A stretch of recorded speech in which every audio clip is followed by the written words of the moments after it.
CTS 두란노 성경교실 가족 여러분 안녕하세요. 저는 횃불 트리니티 신학대학원대학교 김윤희 총장입니다. 반갑습니다. 저랑 조금은 익숙해지셨을 것 같아요. 우리가 지금 무슨 공부하고 있다 그랬죠? 맞습니다. 하박국을 공부하고 있습니다. 하박국 내용이 조금 숙지가 되셨나요?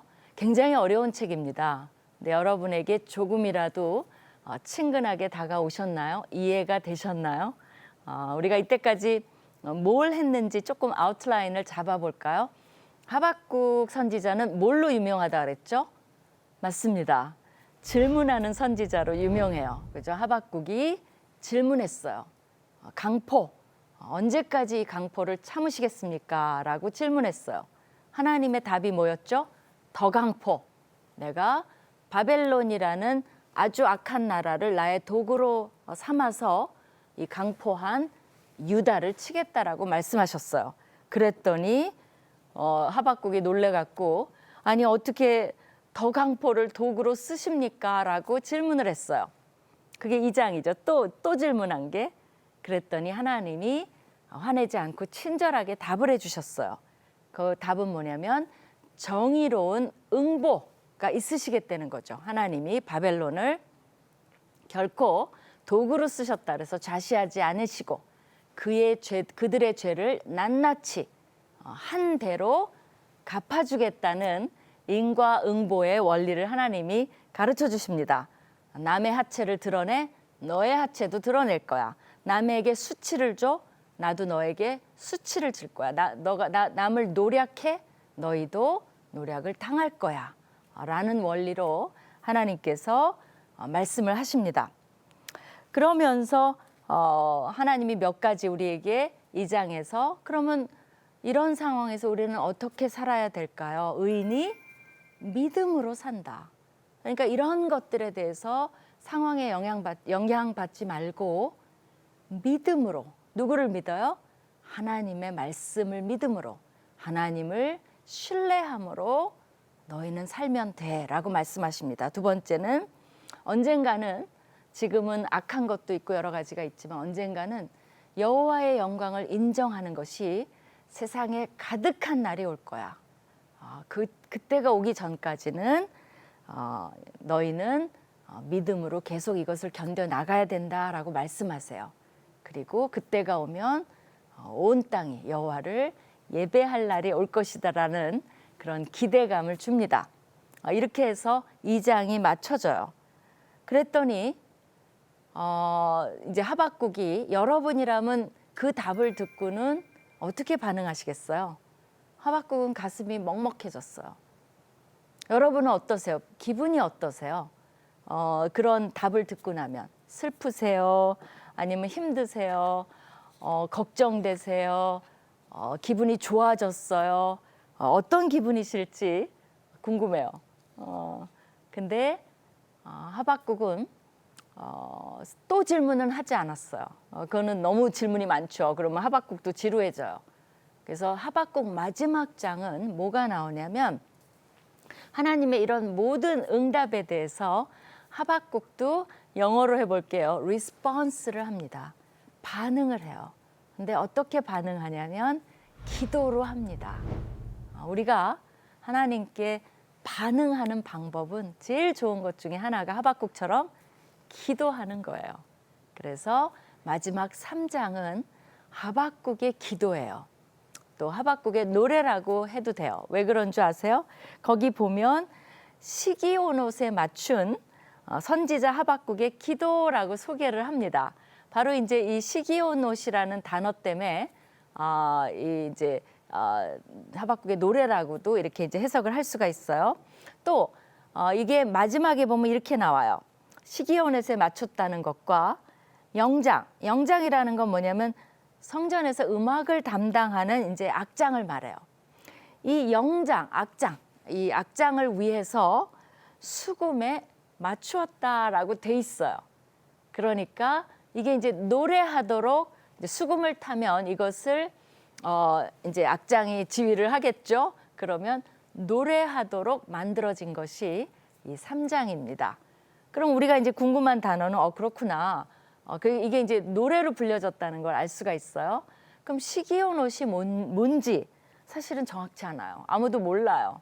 근데 이제 학자들이 연구를 이것저것 이제 이론이 많은데 그 중에서 이 시기온 옷이라는 단어의 동사형을 이제 사가라는 단어가 있습니다. 이 사가는 제가 이미 막 움직였죠. 왜 그러냐면 흔들거리며 움직임이라는 뜻이 있어요. 이 사가가 뭐 삭삭, 사삭삭 뭐 이런지 몰라도 그런 동사가 이제 들어 있어요. 그러다 보니까 많은 학자들이 일종의 이거는 음악 형태를 나타내는 단어인데 느린 곡은 아니고 빠르고 열정적인 감정을 표현하는 노래의 형태로 이게 불려지지 않았을까라고 생각들을 많이 합니다. 그러니까 우리가 이제 내용은 되게 슬픈데 불리는 분위기는 굉장히 힘차고 그죠? 열매가 없으며 우리 이제 찬양곡도 막 이렇게 나오죠. 그때도 그랬던 것 같아요. 그러면서 예배하는 거죠. 하나님께 기도하고 하나님이 하실 일을 찬양하는 이제 그런 것이 이 하박국 3장의 이야기입니다. 근데 이제 하박국 3장은 이제 세 부분으로 나눠져 있는데요. 오늘은 그 세 부분 중에서 첫 번째 부분을 하게 될 것 같아요. 뭐냐면 여호와의 나타나심. 두 번째 부분은 뭐냐면요. 여호와의 구원하심. 이것을 노래한 다음에 마지막 세 번째가 이 나타나시고 우리를 구원하신 여호와를 어떻게 우리가 대해야 될까? 우리의 자세에 대해서 나옵니다. 이제 차근차근히 공부하실 테니까 여러분이 미처 못 받아 적으셨어도 또 반복이 됩니다. 그러니까 첫 번째 이제 오늘은 뭘 할 거냐면 여호와의 나타나심에 대해서 한번 공부를 해보도록 하겠습니다. 이게 이제 3장 3절에서 8절까지예요. 그 이제 서론은 3장 2절입니다. 뭐라고 돼 있냐면 여호와여 내가 주께 대한 소문을 듣고 놀랐나이다라고 고백했어요. 여러분 아까 제가 감정을 물어봤죠. 여러분은 어땠나? 슬펐어요. 걱정이 돼요. 그랬는데 하박국은 감정이 뭐냐면 제가 놀랐습니다. 깜짝 놀란 거죠. 그런 얘기를 듣고 근데 이제 이게 우리가 깜짝이야 이건 아니고요. 여기서 놀랍다는 건 뭐냐면 하나님에 대한 경외심으로 놀랐다는 거예요. 제 마음이 벅찹니다. 놀랐습니다. 하나님 정말 하나님이 어떤 분이신지를 알고 그렇죠. 이 바벨론도 심판하시는 그 하나님. 그러면 그렇지. 거기에 대해서 경외심으로 놀랐다는 것을 표현을 하는 겁니다. 그러면서 하박국이 고백을 해요. 여호와여 주는 주의 일을 이 수년 내에 부응케 하옵소서. 이 수년 내에 나타내시옵소서. 이건 뭐예요? 빠른 시간 내에 방금 여호와가 말씀하신 것을 다 이루어 주세요라고 말하는 거예요. 우리는 수년이 되게 길게 느껴지지만 이 하박국은 그 수년 내라는 건 짧은 걸 얘기해요. 빨리 해주시옵소서라고 속히 여호와가 어떤 분이신가를 알려주시옵소서라고 말한 거예요. 왜냐하면 여호와의 영광이 다 드러난다고 하니까 그때가 빨리 왔으면 좋겠어요 라고 말하는 겁니다. 근데 문제는 뭐예요? 그게 오려면 유다는 바벨론의 침공을 당해야 됩니다. 그거를 안 거칠 수가 없어요. 그러니까 그거는 되게 슬픈 거죠. 그래서 또 뭐라 그러냐면 그러나 진노 중에라도 긍휼을 잃지 말아주세요라고 얘기를 합니다. 그건 왜 해요? 왜 그러냐면 진노가 와야 여호와의 영광도 나타나시기 때문에 그 진노는 어쩔 수 없다면 우리가 당해야 된다면 여호와여 그 와중에 긍휼을 잊지 말아 주시옵소서라고 이야기를 합니다. 근데 아픔이 있는 거죠. 핍박이 있는 거죠. 계시록을 거쳐야 되는 거죠. 그래도 우리가 마라나타 하잖아요. 그건 왜 그렇습니까? 거기에 우리의 궁극적인 희망이 있기 때문에 그래요. 그거가 우리의 약속입니다. 왜 우리가 지금 복음 안 전하면 어때요? 그냥 나만 잘 먹고 잘 살면 되지. 그게 무슨 상관이에요? 그래요. 맞아요. 상관없어요. 근데 예수님이 다시 오신다는 사실을 믿고 그분이 우리가 당한 고통을 어떻게 씻어주시고 어떤 상을 주시고 어떻게 위로해 주신다는 걸 믿는다면 지금 우리의 이런 것들을 감당할 수 있는 거죠. 그러면서 뭐라고 이제 3절부터 시작을 하냐면요. 이 하박국이 이제 여호와께서 기다리는 건 뭐 여호와의 나타나심을 기다리는 거죠. 근데 여호와가 어떤 모습으로 오실까요? 여러분도 성경을 많이 읽으셨으니까 뭐 흰옷 입고 오시는지 구름 타고 오시는지 이런 그 어떤 개념들이 있으시겠죠. 근데 이제 하박국은 신약은 모르니까 구약적인 이미지로 하박국도 이야기를 합니다. 하나님이 이제 나타나신 날을 기다리는데 하나님이 대만에서부터 오시며 거룩한 자가 바란산에서부터 오시는도다. 대만, 타이완에서 오시나? 그건 아니죠. 이 대만은 에돔이라는 나라의 아주 중요한 도시 이름이에요. 그래서 이제 타이완의 대만과 이게 어예이죠. 대만이 달라요. 그래서 대만에서 오시며, 그러니까 에돔에서 오시고 그 바란산은 어디를 말하냐면요. 시내산과 에돔 사이에 굉장히 그 산이 많이 있습니다. 거기에 그 산이 많은 지역에 있는 산이 바란산이에요. 그러니까 이 그림은 지금 뭐라고 할 수 있냐면 사실 과거의 역사를 떠올리는 겁니다. 과거에 본인들의 그 하나님께서 나타나셨던 때가 언제죠? 이스라엘 역사 중에서 뭐 하나님 직접 나타나신 순간이 있었죠. 어디죠? 기억나시나요? 맞습니다. 시내산이에요. 하나님이 시내산에 나타나셔서 이 이스라엘 백성들에게 본인을 보이시고 이 그 출애굽을 이제 완성하시기 위해서 이들을 이끌고 이 이제 가나안 땅으로 가는 거죠. 그래서 시내산에서 에돔으로 간다는 건 뭘 말하냐면요.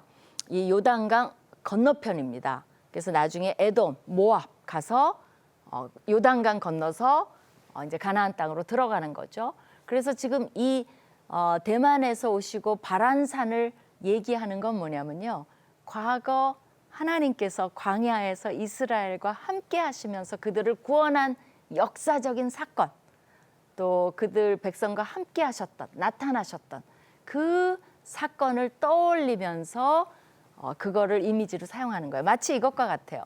우리가 바로 이제 뭐 그분이 하나님이 뭐 명랑에서 오시고 살수에서 오신다 막 이러면 우리는 이미 다 알죠. 뭐죠? 우리 역사 속에서 찬란했던 그런 사건 속에서 여호와가 나타나신다는 건 그 찬란했던 순간을 회복시킨다는 의미, 그 구원, 적에서부터의 구원을 다시 이루시겠다는 의미, 그럼 우리가 신나죠.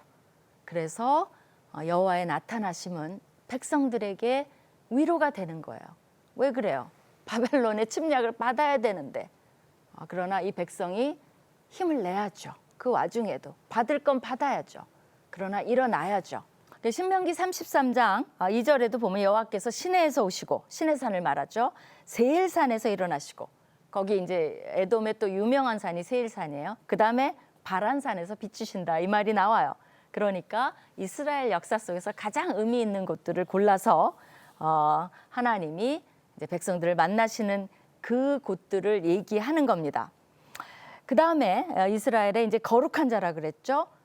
시내산 이미지를 떠올리는 거죠. 율법을 주신 거룩하신 분이신 거죠.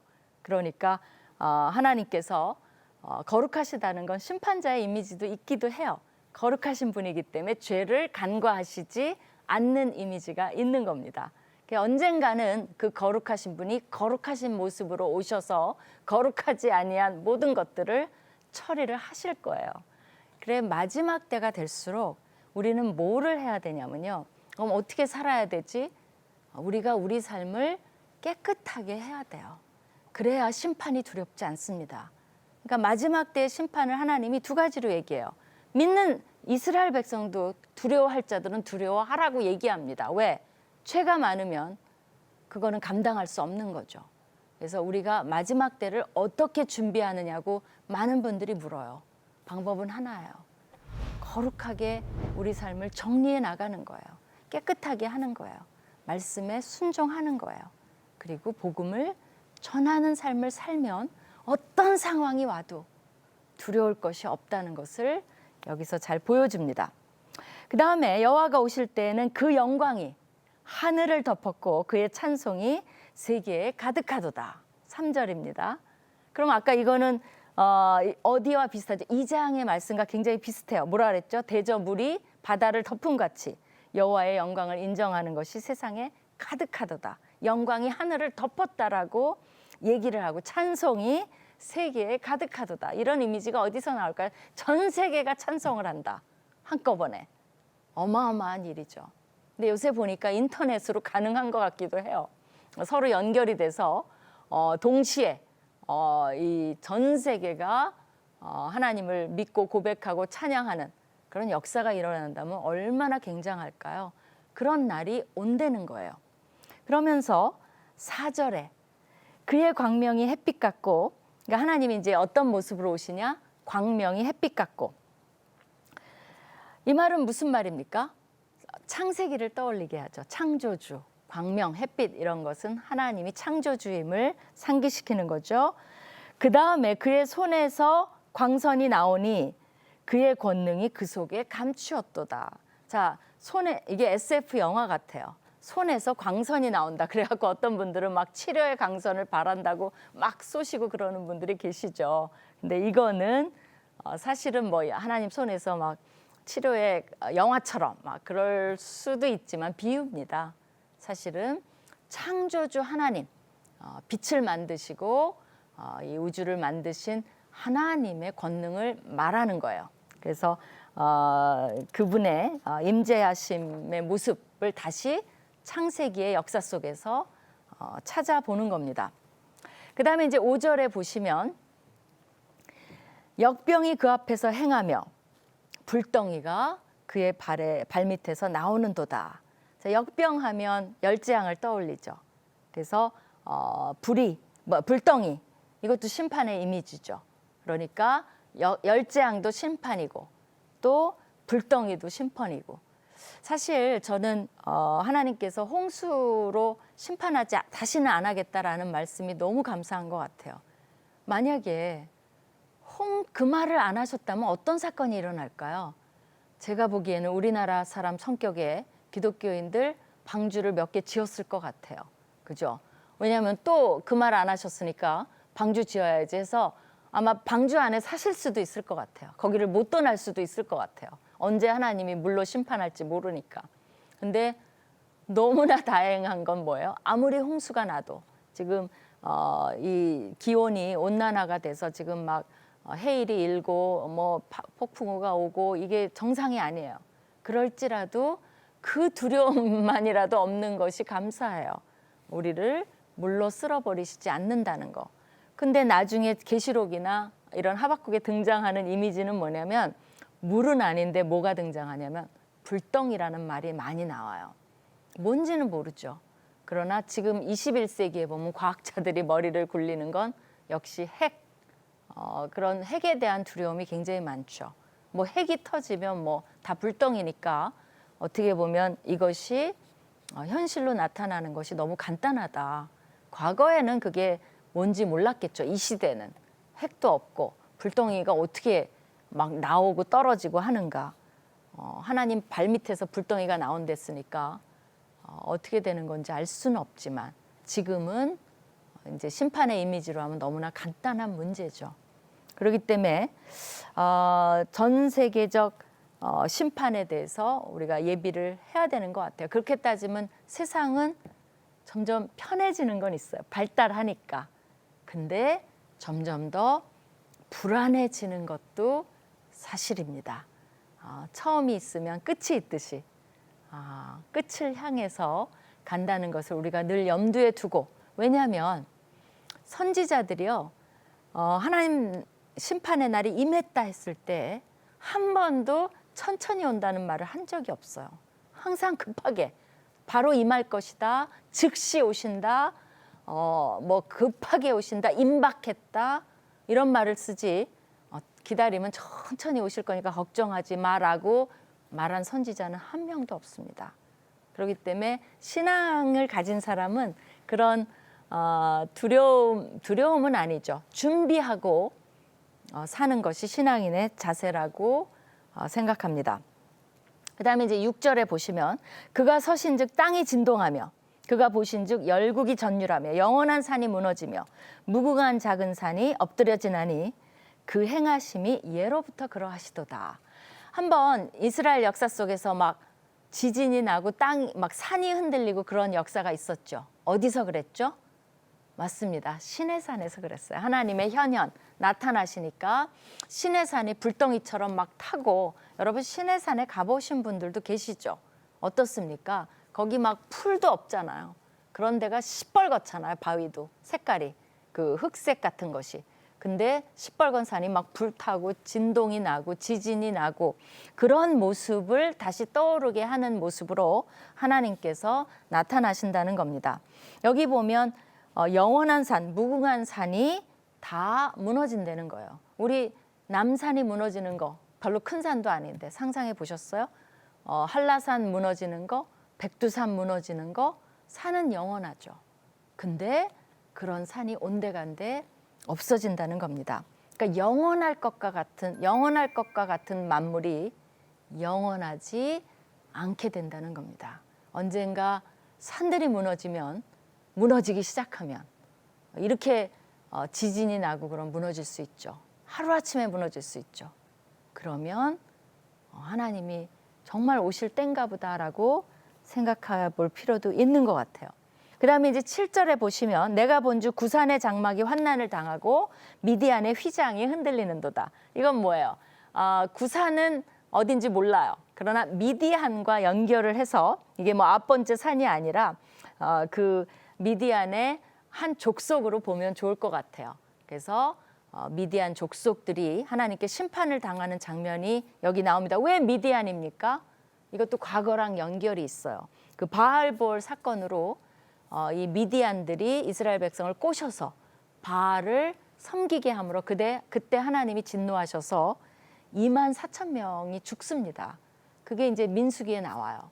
근데 그런 것들을 떠올리면서 하나님의 백성을 유혹한 미디안을 하나님이 치게 하셨어요. 그래서 이번에도 하나님 백성을 유혹하는 원수의 대명사로 나오는 것이 미디안입니다. 자, 에돔이 나왔죠. 원수죠. 미디안도 나왔죠. 원수죠. 이건 어떤 거냐면 그때가 되면 원수들의 원수를 다 갚아주시겠다라는 그런 말씀입니다. 그래서 하나님께서 나타나심 어떤 모습으로 와요?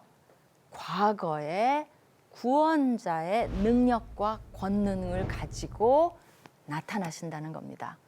그러면 어떤 이미지예요? 누구를 위해서 오시는 거예요? 맞습니다. 하나님의 백성, 핍박받고 손해보고 하나님 믿기 때문에 손해보고 또 거룩하게 살려고 애쓰고 여러분 지금도 성경 공부하시면서 주여 주여 하고 있는 여러분들을 영광스러운 모습으로 나타나서 자랑스럽게 구원하시고 그 어려운 불덩이 속에서도 우리를 구원하시고 우리와 함께 하시기 위해서 오신다는 것을 하박국은 노래합니다. 그러면서 뭐예요? 비록 힘들지만 주님 힘을 내겠습니다. 누구 때문에? 상황 때문이 아니라 여호와를 믿음으로 그런 분이 오신다고 하니 빨리 오시옵소서 믿습니다. 그리고 견디겠습니다. 라는 신앙 고백을 하기 위해서 여호와의 나타나심을 하박국은 신나서 그죠? 노래하고 있어요. 여러분 한 주간 보내시면서 여러분도 힘드시죠? 경제도 힘들고 몸도 힘들고 자녀 문제, 인간관계 문제, 회사 문제, 가정의 문제 정말 문제가 많아요. 그러나 그 상황은 접어두시고 그래도 하나님이 우리와 함께 하시잖아요. 그 하나님을 기억하시면서 하박국처럼 신나게 여러분이 기도하시고 하나님을 만나시는 그런 시간 되시기를 간절히 축원합니다.